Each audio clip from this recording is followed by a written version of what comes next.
રાધા અને કૃષ્ણ એકબીજાની જે સાથે વાતો કરતા હતા એ વાતો આપણે અહીંયાથી કહીએ તો આનંદ થાય. રાધા અને કૃષ્ણના પ્રેમની વાતો થાય, રૂકમણી અને કૃષ્ણના પ્રેમની વાતો થાય. રૂકમણીએ લખેલો પ્રેમ પત્ર તમે અહીંયા જાહેરમાં વાંચો તો આનંદ આવે. અત્યારના લોકોનો પ્રેમ પત્ર વાંચો, લ્યો ખબર પડે. આપણને એમ થાય દોરી લઈને આપણે આત્મહત્યા કરી લઈ.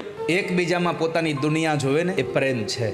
એકબીજાની આંખોમાં દુનિયા ન જોવાની. પ્રેમિકા અને પ્રેમી બે જંગલમાં બેઠા હતા, બગીચામાં, અને પ્રેમી એની પ્રેમિકાની આંખોમાં નજર રાખીને બેઠો હતો અને આમ બધું ભૂલી ગયો અને કહેતો કે સાચું કહું, નામ તો એને ઘણું સારું દીધું હતું, મારે કઈ દેવું નથી, કારણ કે આ દકો ને દકી આવ્યું ને ત્યારથી બધું પતી ગયું. હાવ ઘણી પ્રિયતમાઓ પોતાના પ્રિયતમને ગલુડિયું કઈને બોલાવે, હા લે એને બાવલું કઈને બોલાવે, એટલે આપણને સમજાતું જ નથી કાંઈ.